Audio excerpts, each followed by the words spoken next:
Aujourd'hui, nous allons revoir comment soustraire des nombres décimaux. La technique de soustraction des nombres décimaux n'est pas très différente de celle des nombres entiers. Je te propose quand même deux petites astuces qui vont t'aider à ne pas te tromper. Alors imaginons que tu aies besoin de calculer l'écart entre 1,83 et 342,5. Pour calculer un écart, tu sais que l'on pose une soustraction, n'est-ce pas? Alors vas-y, je te laisse faire.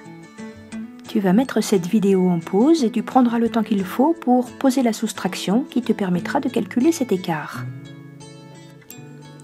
Essaie de te souvenir. Tu fais comme tu peux, cela n'a vraiment aucune importance si tu te trompes.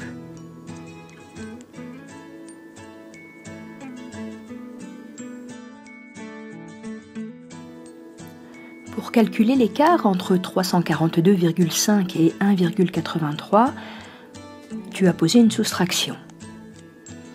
Bien sûr, pour calculer l'écart, on prend toujours le plus grand nombre, ici c'est 342,5, et on enlève le plus petit.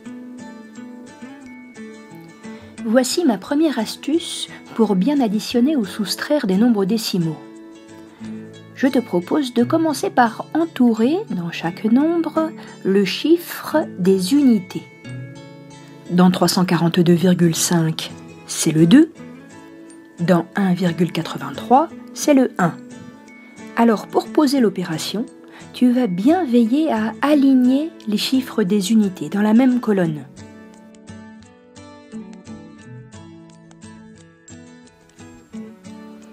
Je sais bien que ces nombres ne te semblent pas bien alignés.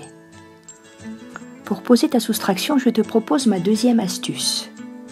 Écris des zéros pour que les deux termes de la soustraction aient le même nombre de chiffres dans leur partie décimale. Ici, tu peux écrire un 0 après le 5. On y va. Comme d'habitude, on commence par la colonne de droite. Ici, c'est celle des centièmes. 0 moins 3, si on a 0, on ne peut pas enlever 3. On va donc transformer 1 dixième en 10 centièmes.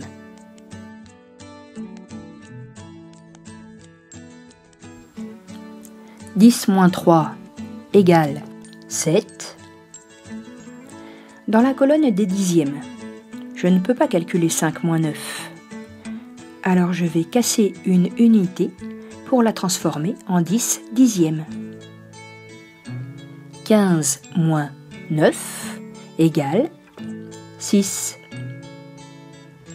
Dans la colonne des unités, 2 moins 2 égale 0. Et comme je n'enlève ni dizaines ni centaines, je les garde. 342,5 moins 1,83 égale 340,67. C'est fini pour aujourd'hui.